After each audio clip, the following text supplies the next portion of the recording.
Yeah, thanks, Gabrielle. So as you know, this talk is going to be about sort of how do we save the planet. It's going to start by looking at what's going wrong and then sort of make some suggestions about how to fix it. So I guess for context, like in terms of where we're at with the climate crisis, it was 10 years ago that the Paris Agreement was signed by 196 countries, and its goal was to keep the increase in global average temperatures to well below 2 degrees Celsius above pre-industrial levels by the end of the century, and pursue efforts to limit the temperature increase to 1.5 degrees Celsius above those levels. But last year was the first calendar year where the global average temperature was more than 1.5 above pre-industrial levels, and it's been that way since February of 2023. So it was the hottest record, year on record last year, and that's now 10 consecutive years in a row of the warmest years on record. And already we're seeing thousands each year killed by extreme weather events, millions more displaced, and hundreds of billions of dollars in destruction. So for some examples, in America last year, there were 2 massive hurricanes, one after the other, that ripped through the east coast of the US. And then at the start of this year, there were the catastrophic fires in Los Angeles and in Australia. There's been a similar experience, the horrific bushfires in 2019 and the floods in 2022. And this is, a picture that's only going to get worse. Reports suggest that on our current trajectory, we could be headed for as much as 3 degrees above pre-industrial levels by the end of the century. And each degree of warming, or even each point of a degree, means hotter sea temperatures, higher sea level rise. It means worse heat waves, drought in some places, extreme rainfall in others, more frequent and extreme weather events. And we're looking at really what is an existential threat, and the response from world leaders and these massive companies, is to keep burning fossil fuels. So yeah, in this talk, I'm going to go through why their responses are failing first. So I think it's important to understand some of the arguments, that the ruling class uses to cover for their climate crisis. We're told that poor people and workers are to blame for this crisis. It's overpopulation, and that if we just recycled more, were more energy conscious, used public transport, made lifestyle changes as individuals, then we could stop global warming. And this is rubbish for any number of reasons. I think the first and most obvious one is that corporations are responsible for the bulk of emissions. So, the figure you'll hear quite a bit is that 100 corporations are responsible for 71% of emissions since 1988. But things have gotten worse since that report came out in 2017, and large polluters have only increased their emissions. So a more recent study found that just 57 oil, gas, coal, and cement producers are directly linked to 80% of the world's global fossil fuel emissions since the 2016 Paris Climate Agreement. And certainly in Australia, this is the case. Labor is overseeing a massive expansion of the fossil fuel industry, particularly in gas, and we're one of the world's top fossil fuel exporters. I think a smaller example, but still a relevant one, people would have seen, that Katy Perry and other mega wealthy celebrities went up to space the other day. A space flight like that one, just a few minutes, releases more greenhouse gas emissions per person on it than any of us could ever hope to in our entire lives. And another example, according to one study, the first 60 days of Israel's genocide in Gaza after October 7 generated emissions the equivalent of burning at least 150,000 tons of coal. And this is a conservative estimate. Other studies suggest that impact could be 5 to 8 times higher. But even at this level, the Israeli war machine's carbon emissions in 2 months of genocide were more than the annual emissions of 20 of the most climate vulnerable countries. And the overall picture of imperialism and the climate crisis is even more stark. Reporting of military emissions is voluntary, but one study suggested that militaries contribute 5.5% of global greenhouse gas emissions every year. And if that was a country, it would be ranked 4th behind the US, China, and India. It's more than the aviation and shipping industries combined. So I think it's clear that no matter what you or I do as individuals, actually the system is still going to be burning fossil fuels in massive quantities.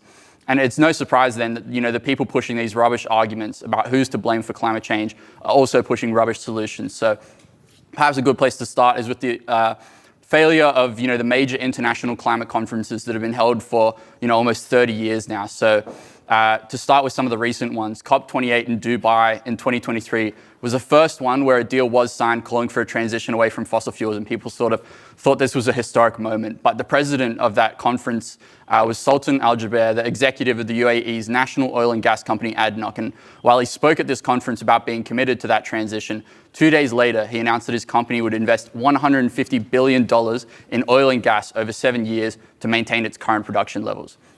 Last year, COP29 was held in Azerbaijan. It's a petro state, one of the world's most fossil fuel dependent economies. In 2022, 47.8% of their GDP and 92.5% of its export revenue came from oil and gas. And it's been one of the major crude oil suppliers to Israel and increased its exports there to help fuel their genocide. And I'll talk more about the climate finance deal that was signed there in a bit.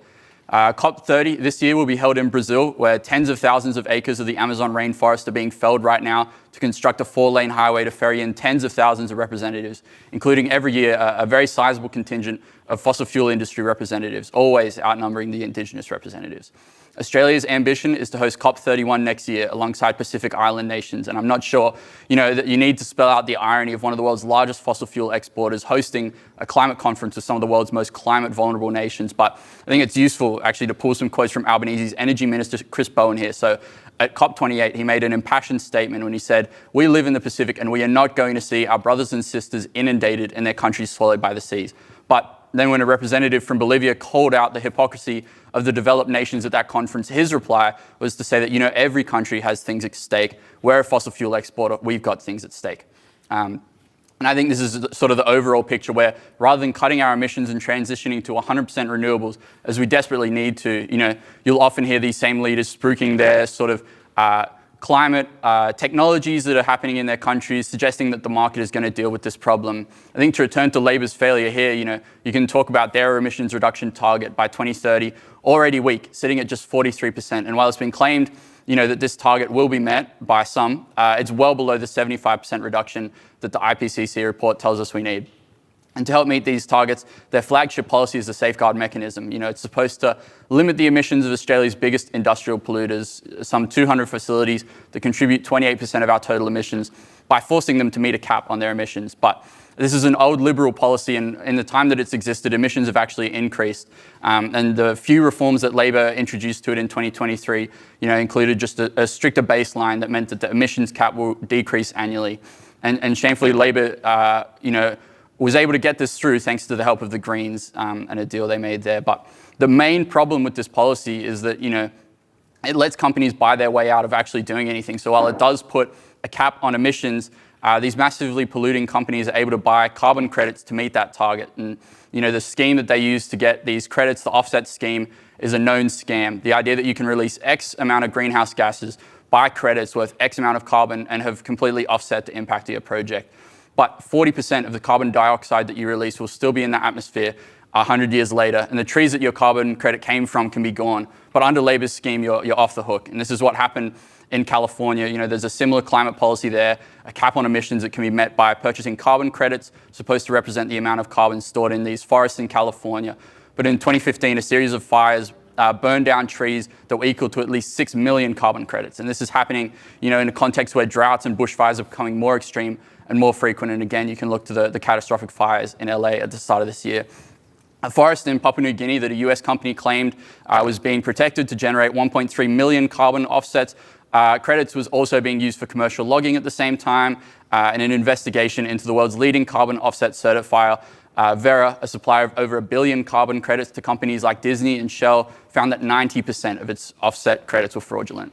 And it's not just trees that they're spruiking. Gas company Santos is invested in carbon offset mechanisms, including those forests, but also some of the alternative technologies that capitalism has conjured up, like carbon capture and storage, which has long been promoted as a magic solution that could help decarbonize, but its track record has been one of massive failure. And despite the known problems with this technology, it's been promoted by fossil fuel executives and supported by both Labor and Liberal. And under Labor's safeguard mechanism, Santos is able to generate profits by extracting gas, then offset those emissions through the carbon credits scam, and then sell off more carbon credits to other polluters to open up a new stream of profits. I think the answer could not be more clear when you look at this failure on such a scale. The answer is that we need to stop burning coal and gas and transition to renewables. But a transition that's left up to the market is bound to fail. In November, a report from Australia's Independent Climate Change Authority claimed that Australia is currently deploying renewable energy infrastructure at about half the annual rate needed to reach the 2030 renewables target. The solution for us would be to put public money into a just transition to 100% publicly owned renewable energy. But it's not likely that that's going to come from Labor or Liberal or even the Greens. And I think it's important to be able to explain these massive failures, in the context of such an existential threat. Is it that the technology is just not there, that there's a lack of political will? Is the fossil fuel lobby too strong? What can we do about this? Can we elect a more climate-friendly government? And I think For socialists, it's important that the problem is the entire capitalist system. The needs of ordinary people and the entire planet mean little when compared to the short-term profits that keep the system running. And at the heart of this system is competition. So Martin Empson, in his book Socialism or Extinction, shows how this logic leads to climate disaster. He says that all capitalist production requires the use of natural resources through exploitation of human labor. And because competitive accumulation is central to capitalist production, there is no limit on the system's degradation of nature. As long as corporations can profit from the extraction of fossil fuels, this is what they'll do. Any company that attempts to get off carbon or invest in more sustainable practices will be at a disadvantage compared to their competitors. And it's simply no guarantee that the market or these companies would make the type of transition needed in time to avoid the worst impacts of the climate crisis. And we can basically guarantee that they won't. It'd take a massive writing off of assets to transition out of fossil fuels fully.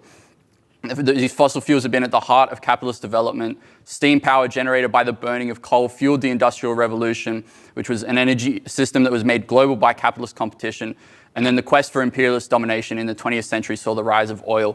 And it's a situation today where a number of the world's largest companies are fossil fuel companies who we cannot expect to accept losses in the hundreds of billions of dollars. And similarly, the fossil fuel exporting economies are unlikely to accept that revenue stream being closed off either. I think the problem is that we can't expect these competing states and companies to come together to solve this issue. No capitalist really is going to be willing to foot that massive bill. And this competitive logic underpins every element of their response to climate change. So to go back to COP29 last year, the centerpiece of this conference, the thing that was meant to sort of get things going, was a global climate finance goal. And what was signed was $300 billion annually by 2035 to help developing countries transition to renewable energy. But when they were signing this deal, they admitted that actually the figure that would be needed annually is $1.3 trillion. They've signed in a $1 trillion shortfall for the climate transition. And Australia's contribution to this was to pledge an insultingly low $50 million in the same year that state and federal governments here handed out $14.5 billion in fossil fuel subsidies. And while this sort of very problematic relationship between capitalism and the environment is being made most obvious for all of us right now by the existential threat that we face, it's also something that was identified by Karl Marx a long time ago. So Marx used the concept of a metabolic relationship between humans and nature to describe how we interact with our environment, how we act on it through our labor, and how we meet our needs that way.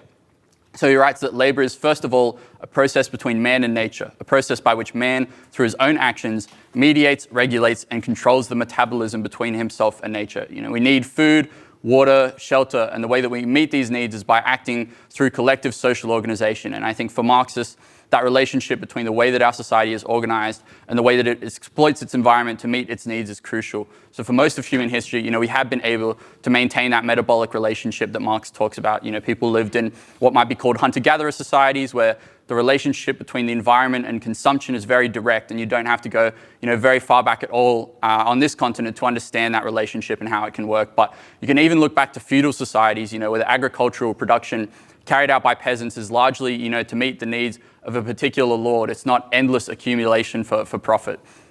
And this new system of capitalism had to be imposed on these systems and populations around the world. So in Britain, capitalist development required the smashing up of traditional rural social organization. It required a process of what was called enclosure, where the common land, that peasants were able to grow food on and meet their needs was stripped from them, forcing them into wage labor to buy the food that they once owned and produced. And in Australia, that meant dispossession and genocide. And it's important to note that in both cases, as across the world, it was resisted. The introduction of this capitalist system of environmental relations was not a natural evolution or a democratic process. And in destroying these social systems, capitalism massively disrupted that relationship between humans and our environment. And so you get what Marxists would call a metabolic rift, the way that society now exploits the environment to the point of its destruction in pursuit of profits. In doing so, cutting ourselves off from the resources that we need to survive. And this is not some idea that Marx, pulls out of nowhere and happens to get right to describe our situation today. He's writing this in the context of a developing capitalist system, and he's paying a lot of attention to what is happening to the environment, with the development of industrial agriculture in particular. And he's, interested in, for instance, the way that capitalism is changing the environment through, the degradation of soil. He talks about, the way that soil is being stripped bare to maximize the profits available from crops. And the result of this is that the fertility of the soil massively goes down. You can't make as many crops, and profits, then decline, and the capitalists don't accept this. So what they do to deal with this is they start looting the mass graves on the battlefields of the Napoleonic Wars for bones that can be ground up and turned into fertilizer. And similarly, you look at the relationship between capitalism, imperialism, and the climate crisis. They start annexing islands off the coast of Peru to open up a supply chain for guano, which is bird shit, again, to be turned into fertilizer. And so Marx writes that all progress in capitalist agriculture is a progress in the art, not only of robbing the worker, but of robbing the soil.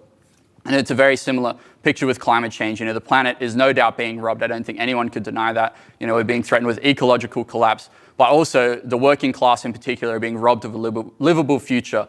And the responses to climate change that we get, don't actually attempt to deal with the roots of this crisis. They're attempts like the looting of war graves and, the islands off the coast of Peru to allow the capitalists to keep running business as usual and to shift the costs elsewhere, to make the working class pay the price. And you can look at, for instance, some of the militarized responses to climate change, the security reports that come out which suggest that the climate crisis is going to lead to social unrest, and the capitalists, this is their main priority, not dealing with that crisis, but dealing with this projected threat of social unrest. So in Lismore, one of the communities that was massively flooded in 2022 on the north coast of New South Wales, there's homes that still haven't been rebuilt there, but already the ADF sent troops there to do sort of riot training simulations. I think you can, sort of make the link there, and it's not particularly pleasant. In terms of what we do about it, I think we do need to say that we need a revolution if we want to save the planet, that at this point it is socialism or extinction. But that doesn't mean, as socialists, that we just sit back and tell the people in the climate movement that they have to wait, for the revolution. I think it's a very immediate question, that we do want to fight to limit every single, degree of warming and to stop every single new fossil fuel project that we can. And some of the most important mobilizations in recent memory have been the climate strikes that saw millions around the world rally in 2019. And, the climate crisis, the climate movement might have gone into retreat in a lot of places, but you can look to some of the struggles still going on here to get a sense of where that movement could go. So there's the Gomeroi struggle against Santos, who want to drill 850 gas wells in the Pilliga Forest in northwest New South Wales, and they have a case in the Native Title Tribunal.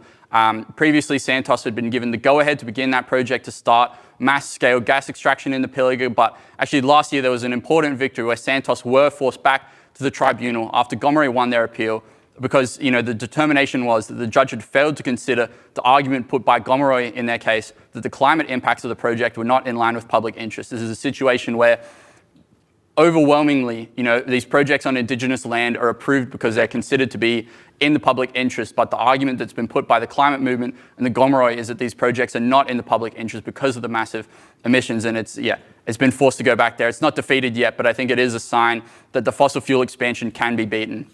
And we can, be proud of the work that Solidarity members have done to build up the sort of politics and organisation necessary to do so, in particular building union support for the Gomeroi struggle against Santos.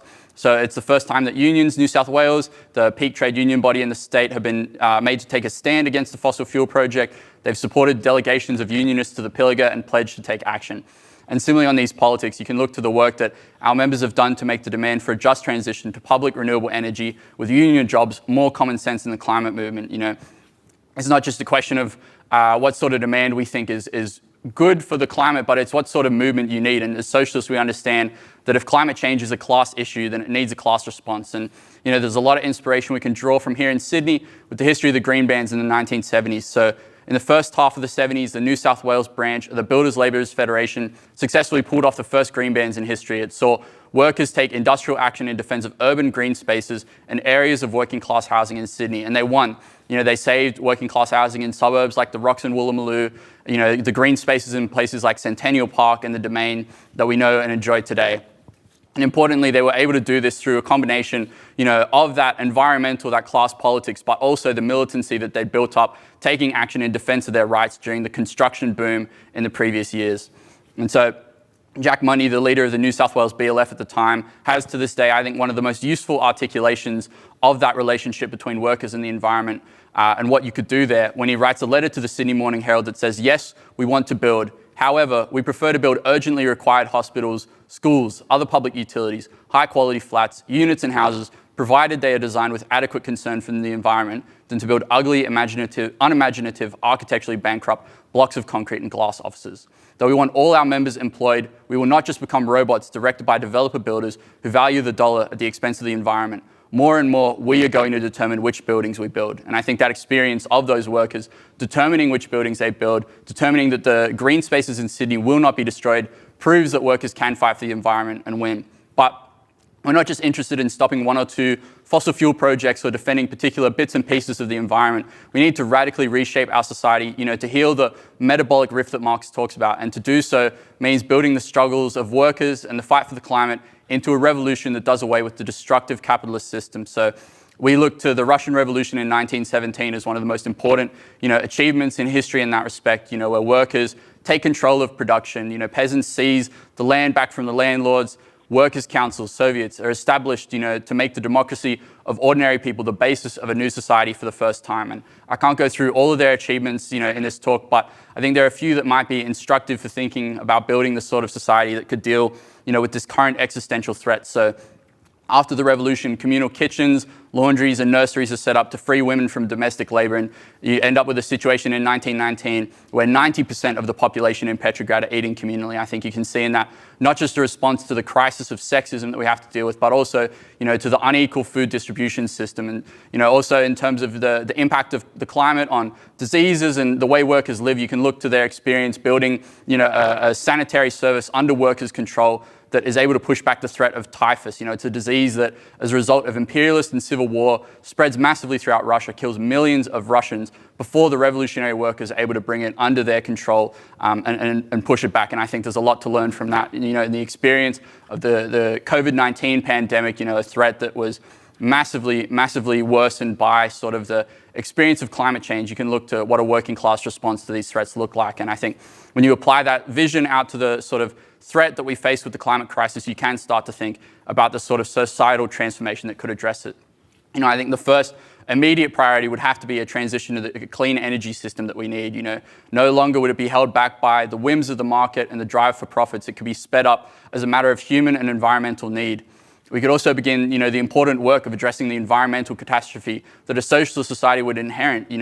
In the short term, we need a response to extreme weather events that doesn't leave behind the poorest sections of our society. We need to build new homes. We need a working class response to things like floods, fires, earthquakes, that sort of stuff. But you can also think about all the work that has to be done in redesigning our cities, our transport systems, our food production and distribution systems to repair that metabolic rift that Marx talked about. I think the important message to end on is that all of this is possible, but it will take a social revolution to open up that potential transformation of society, and that we need more socialists involved in every struggle for a better world if these politics will win. Thank you.